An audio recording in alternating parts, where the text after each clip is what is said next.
All right, guys, listen up, please. Team up. It was Only got a couple of minutes here because we got too much talking to do after on the Walter.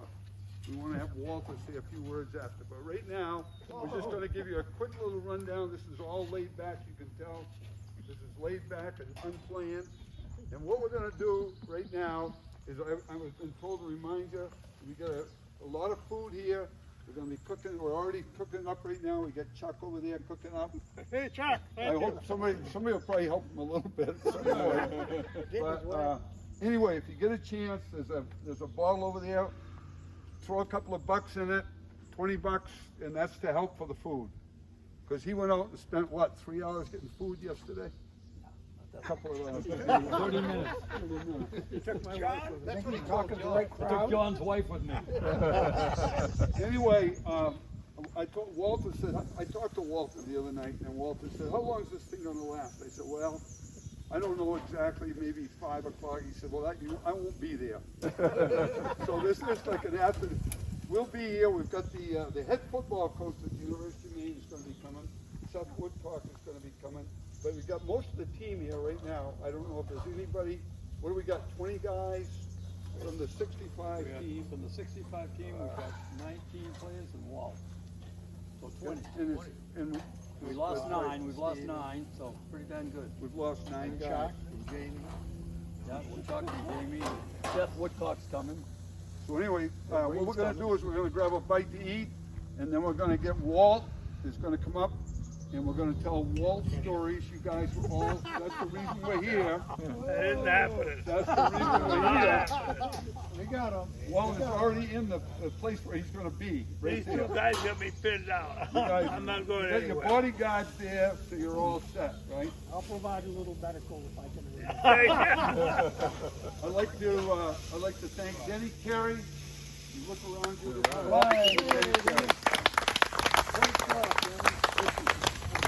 When this first started out, there was going to be about 7 or 8 of us, and we were going to meet in a restaurant. And you can see what's happened since then. We started talking to different players, and they were all fired up. I said to Walter, I talked to Walter about this. I was the liaison. They said, see if Walt will agree to this. Because Pendleton and Whitey said, you know, we ought to do this before it's too late, or we're going to a funeral and just eulogizing somebody. I mean, that's the truth. A lot of us may never see each other again. Anyway, so I'm talking to Walt, and I've been talking about guys that are going to be there and hopefully be there. And Walt thought about it. Crickets on the other side didn't hear too much. And all of a sudden, Walt said, well, Perk, if you're going to do this, you better hurry up. So anyway, that's great. That's what's great about this. We're not standing up at a funeral or something talking about, we're talking to each other today still. Luckily that we're all here seeing each other. I think it's great. I love all you guys. My life changed because of what happened at the University of Maine. And this team has stayed so close together through the years. Just so proud of all these guys, the success they've had, and one of the big reasons behind that success is the coaches we had. Harold Westerman was the head coach, but Walter was the guy that remember the most stories about Walter, and some good, some Some not so good. some we say, can you believe that he really did that? Because today we Walt and I, neither one of us could coach today. We wouldn't last a week. Well, Walt might be able to. I don't know. I wouldn't, because I tried to implement some of Walt's strategies. Anyway, thank you guys for coming. We're going to grab a bite to eat and keep on talking. But what a great day. We're very blessed for this day. We're very blessed. And I'd like to just do a quick blessing before we start. Dear Lord, we're so thankful to be together here today. We're thankful for our health, for our families. We're thankful for safe travel. And we ask, Lord, you continue to look after us and those we love. Bless the food we're about to eat, Lord. In Jesus' name, amen. Good job. Go back. Go back. Nice job. I knew we Go to the next level. You were calling it funk. You call it funk. What a great line. That is a great line. Anyway, What do you do with that one? Is that the height of like positivity or what? It wasn't big enough to stand up and fight you guys. But I was big as your knees and your ankles. hey, you know he says that. He was the biggest guy in the line. I weighed about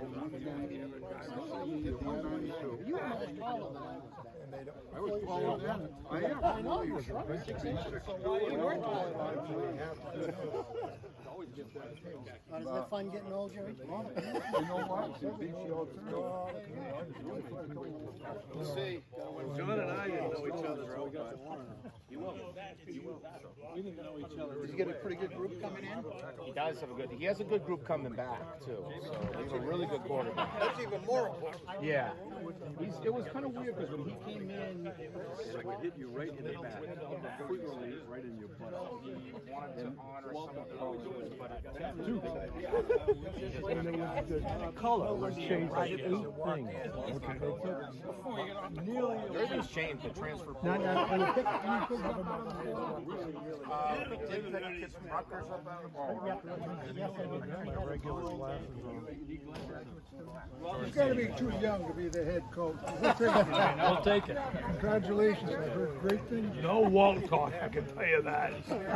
Keep it going, because I'm not getting up there. Seth, you want to say a couple of words, Seth? I think you came back for like 2. I mean, I don't think anybody's had more reunions in the Tangerine Bowl team, which says something. I mean, it really says something. You really like each other. But, you know, I was thinking the other day, you know, driving up to campus, and Don had reached out about this event, just why this team's been really special to me as a graduate and as a professional is that, you know, we work in sports because we love sports. You know, our friends and wives, and they all think we just go to games, but it's a lot of work. We work a lot of hours. We're away from our families a lot, but it's the love of athletics that drives us and the student athletes. And for anybody that played on a team, for me, it's all about what a team can do for you personally. You know, and you think about nowadays, it's getting less and less common to just naturally play for the person on the left and on the right, right? And you guys have done that your whole lives. I mean, look at you now. I mean, you're still playing for each other, and I just think that's super cool. And we talk to our student athletes about that. You know, that culture of philanthropy, not only with giving back to the university, but just having it be part of your life for more than the 4 years you're there. And you guys have always been the perfect example of that. Despite all the crazy individuals within the group, the whole is pretty awesome. Jordan is someone we really wanted back at the University of Maine. We've hired a lot of young coaches that have ties to the university. So when they come back, there's a real attitude of gratitude. They're coaching for more than just the next job. They're coaching for a place they care about and that they want to help get better, not only on the fields and in the arenas, but in the classroom and on campus and in the community.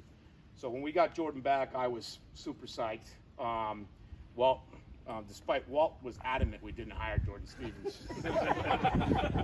That's a complete lie. Walt really wanted Jordan. So we got Jordan back. Was really excited, and I can tell you, from day one, Jordan has walked into that football office and set a culture that all of you would be proud of. Everybody would be proud of. This is not anybody forcing Jordan to be here. He was at the BC camp today, what's important recruiting camp for us, and he called me and said, "Hi, I want to make it to this. How can we make it all work?" So we want to say thanks for hanging around a little longer, because this is about as quick as we could have got here. Thank you, Tony. Yep. Like Seth said, I drove down to BC this morning and came back up, but you know, that's kind of the way things roll and the way life is. So I was excited when I heard about this event and wanted to be able to get here and obviously honor you guys and Coach Abbott. And that's a big part of my message, is the brotherhood of Maine football. And I think this is a clear representation of that, where you guys still have that connection, still have that family that you can come back to, and that Black Bear family. That's something that I'm certainly pulling on, and I want our players to feel that. I want them to know that they're one of many who have worn that jersey. So they have there's a meaning behind stepping on the field to be a Maine Black Bear. I'm from Temple, Maine, which is a little town just next to Farmington, Maine. Coach Abbott gives me a hard time for that one, but so just a little town, and I went to Mount Blue High School. My grandfather, my dad, always in athletics. My grandfather was the athletic director at Mount Blue High School. My father played football there, so that's always been kind of my path. I grew up ski racing. I grew up playing football, baseball. Even as I think I was 10 years old, I started going to Maine football camps. So, my path, for me, I always had a vision of playing football at the University of Maine, and didn't have that opportunity right out of high school. So I had to pivot and figure out. I got the brochures, got them all together, gave them to my parents about Bridgeton Academy. So I put them in front of my parents, and my parents are humble people. My mom's a hairdresser. My dad has worked in the paper mills and worked cutting wood and worked construction. So Bridgeton Academy, a prep year, what is that? I told my dad that if you give me this opportunity, I'll get a full scholarship, and that came to fruition. So it happened the next year. Coach Cosgrove offered me a full scholarship. So, from that point, those things, the confidence that comes with that is, I can do this. And why I tell that story is just because that's the story of a lot of our players. Maine's providing them an opportunity, like many of you, that some schools might not have. So I feel strongly about my connection I can make with the players.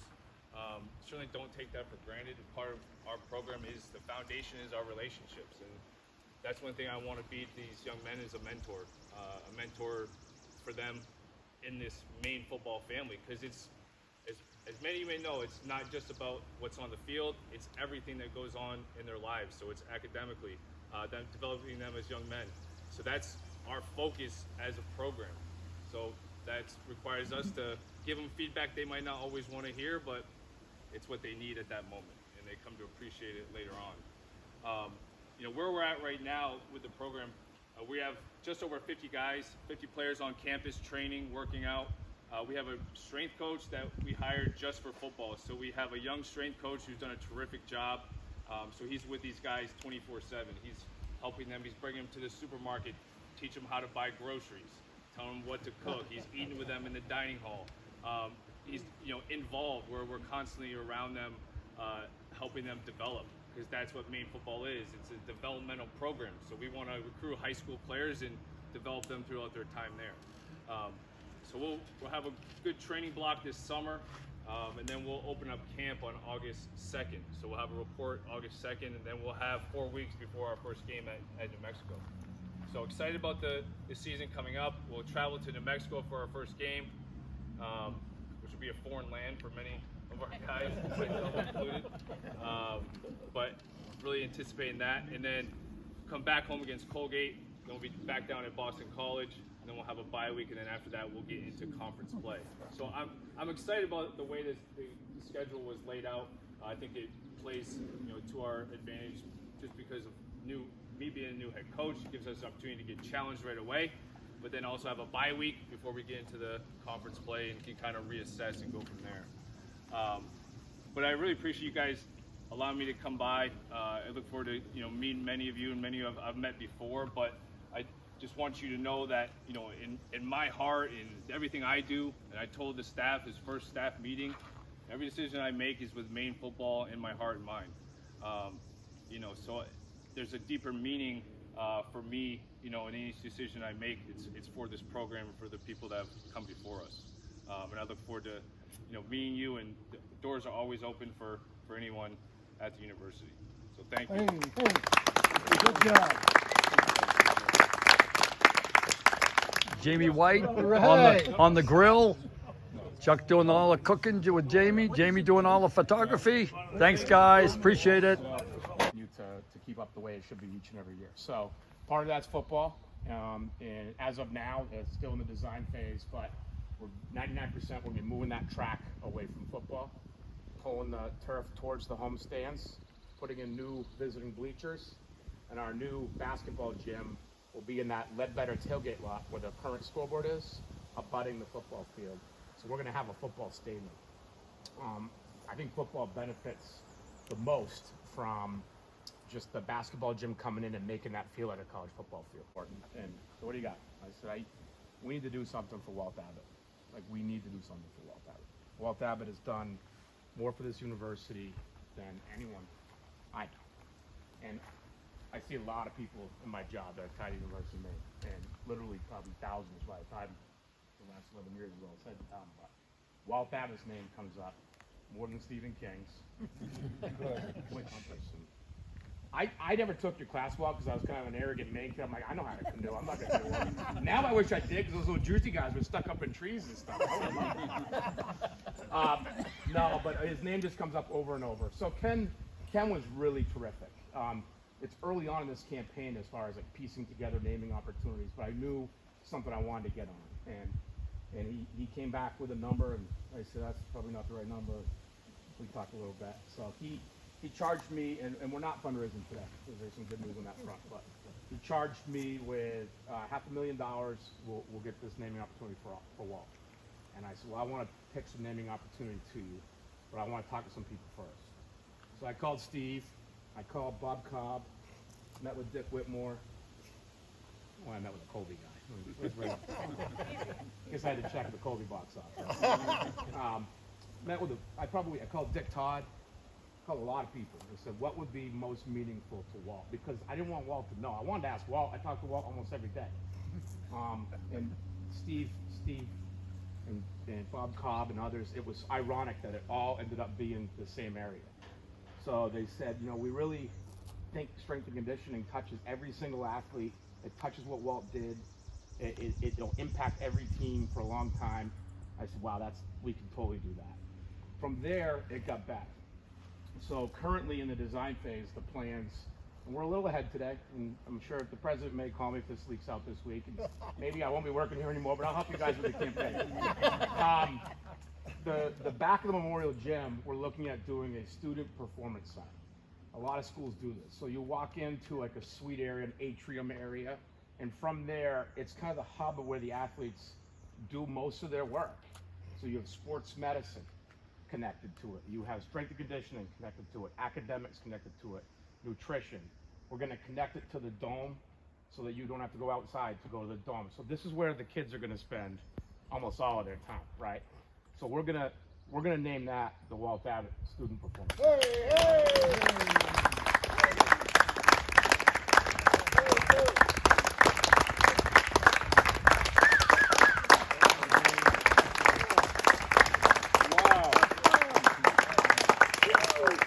When we decided to do it, after I talked to Steve, I live in Wyndham, work in Orono, so I've got a lot of time to think. Probably about Waterville. I can't call people when you hit that little Pittsfield area, so that's where I do some thinking usually. I was thinking, and I said, you know what? What is it about Walt? Like when I get off the phone with Walt, and he's been an incredible mentor to me. And I've been lucky in my life as a young guy. I have a great dad, great family. I've been lucky, especially when I see some of our kids that come up here. They didn't have that stuff. And Maine provides that to them. But I've been lucky. And Walt has been one of the most incredible mentors I've ever had. And I didn't know Walt before I started working here, really. I met him. But I got to, Steve got me up to Maine, got to know Walt, and he's been like a second father. So I talk to Walt. I try every day, Walt, but sometimes I don't call you back till the next day, and I apologize for that. But I was like, what is it about Walt? It's hard to put into words. We all know him, right? And it hit me. Like, you always feel better when you're done talking to Walt. You always feel better. You feel better about what you're doing for your job. You feel better about you as a husband, you as a dad. You feel better about being a Mainer. You feel better about the University of Maine. Like, I always feel better when I get off the phone with you, Walt. Always. And that's not true of many people. That's a real special trait. So I thought this opportunity is fantastic because what he did for the students at Maine is he made everybody just a little bit better. He made the kid that he pulled in at 5 a.m. to make sure they were getting up and going to class. That guy is calling us now saying, Walt Abbott changed my life. He made that guy a little bit better. Just turned him a little bit. Let him go the right direction. He made the student athletes a little bit better in the weight room. He had Scotty lift him when he was 3. Made him a little bit better. He's on the kids about academics. He's He knows the importance of their nutrition, the importance of great coaches. You know, talking to us about these alums and the right fit for UMaine, helping Jordan, Chris Markwood, Amy Vachon. These are folks that call Walt because he can help them just be a little bit better. So I think it's a perfect fit. And I just really look forward to that day, Walt. And where we're at with that, we're a little ahead of the game today. But as soon as I heard this was happening, Perk, and you guys invited me, which was totally humbling, I'm like, that's the day. Like, that's the day. So we're almost there. And many people in this room have helped already. I've had to be very quiet with this effort for two reasons. One, I don't want Walt to find out. That was number one. It's not easy. I'm learning, really not easy.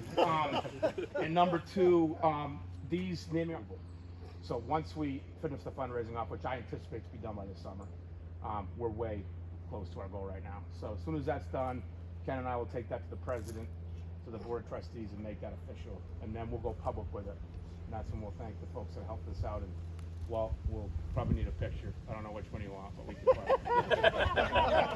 But I just want to say thank you to you guys, because it's been really, really, really awesome working back at Alma Mater. And Walt, I love you, man. I mean, you have meant the world to me, and I am just one little piece of this. That these people I meet, I don't see anybody, maybe one or two I can think of that don't love you. But I don't think you like them either. I don't think you like them either, Walt. And I'm up to 200 already, Walt. So I think that's pretty good.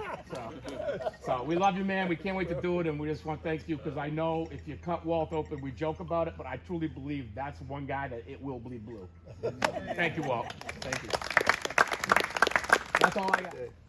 So I called him probably a few months ago, and I explained the whole thing about what we wanted to do for Walter, and how and there was crickets on the other end. I didn't hear anything. And then all of a sudden Walt says, well, Perk, if you're going to do this thing, you better hurry up. So I'm going to start with a quick story, and I hope you guys are thinking about the stories you might be telling. But I was married in my junior year, still playing football, and my senior year, my wife was pregnant, and she was going to deliver a baby, our first child, and I had practice that afternoon. So I went to Walt, and I said, Walter, I said, Joyce's first baby's down to Eastern Maine. He said, isn't that during practice time? And I said, yes, Coach. He said, well, I think that's pretty important. I think you ought to go, but I'll see you at 6 tomorrow morning. Out on the football field. So I went down. My daughter, who is now 55, was born that night, very successful, my first child. I was pretty excited.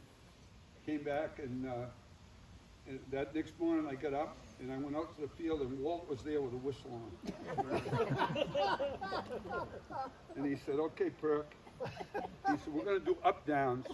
I went at least a half an hour blowing the whistle, running suicides, for God's sake. And this was before practice that morning. And I came and I'm dying. He said, Coach, you know, what are you trying to... He said, Perk, this is good for you. You need this. You missed practice yesterday. And the guys knew you weren't there. And what are they going to think? So anyway, that was a lesson I learned from Walt. Anyway, he said, by the way, do you have a boy or a girl? And I said, a girl. He said, okay, try again. Anyway, I hope some of you other guys got some stories. That's a true Walt story. I love him right to pieces, and I hear a lot of stories about Walt. And like you were saying, a love-hate relationship. There's no hate, but people can remember the stuff that Walt put him through. Made him a better person. And Walt, love you right to pieces. You've changed my life, shaped my life, and you're so appreciated. This is a great day. Walt's outdoor preparedness course. Most of you know I lost my wife about a year, 7 months ago. And she was 79, graduate of Arno and phys ed major. And anytime I would tell a Walt story at home, which is probably about every day, I could never win, because the reply was, oh yeah, well, I was Walt's partner for a week in the canoe, he asked me. So she was so proud of the fact that Walt asked her to be his canoeing partner for a week in the outdoor preparedness course. And any story I told came in second. I got to my Walt story is we were playing down in New Hampshire my sophomore year, and my brother John split in, and he separated his shoulder. So we get back to Orono, Monday, Tuesday, Bangor Daily News is my picture. Defensive tackle, Don White, because I was playing for Vern. Vern broke his hand. Defensive tackle, Don White, injured against New Hampshire, questionable for Saturday's game against UConn. Geez, I go over to the coach's office. I said, Walt, I said, you see the Bangor Daily today? I said, they screwed up. They think I'm the guy that got hurt. Walt says, I told him it was you. I said, what do you mean you told him it was me? He says, look at it this way, Whitey. This weekend, your brother will be standing out there at Split End snickering while they're inside kicking the hell out of your shoulder. I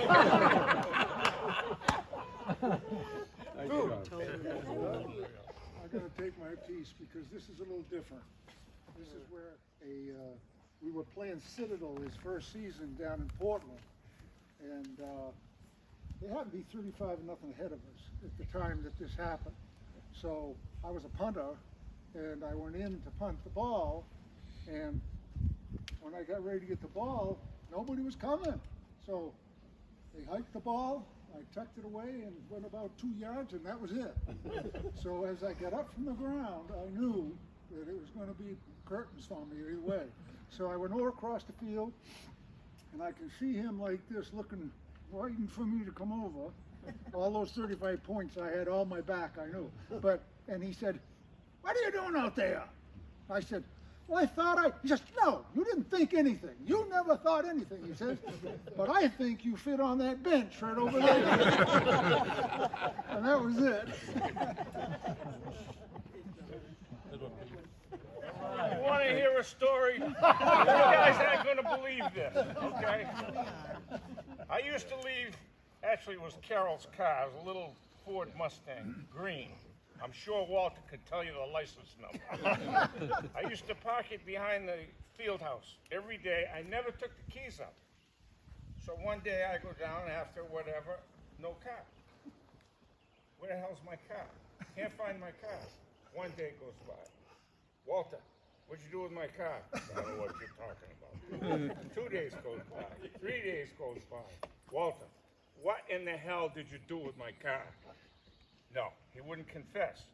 So the reason that I know that he was lying is because I made an arrangement with the campus police that they would pick me up at 11 every day, and we would ride around for an hour through Orono, Old Town, you name it, looking for my car. And it didn't matter what meeting I was missing, Walter didn't give a shit. That told me one of two things. Either he didn't need me at the meeting, or he was lying. And I personally thought he was lying, and to this day, I still think Walt stole my car. I have no idea. And he has offered $50 to anybody that'll tell him who stole my car. Please let me know. Thank you. Oh, good one. God. Come on. No, I didn't come to this to talk. I came to get a free meal. Nothing else is new. There's been too much talking, and I don't believe half of it. But anyway, when I first started coaching, I was down in Atlantic City. And an old guy came up on the stage to speak, and they asked him, what type of a team you're going to have this year? He said, I don't have any idea. Come back in 20 years and I'll tell you. And here's the example. You know, only 20 plus 20 years. You people should be so proud of what you've done as individuals. And that makes me very proud. There you go. Yeah. And I think it's only appropriate with the first mini helmet goes to Walter today. Yeah. There you go, Walt. Thank you.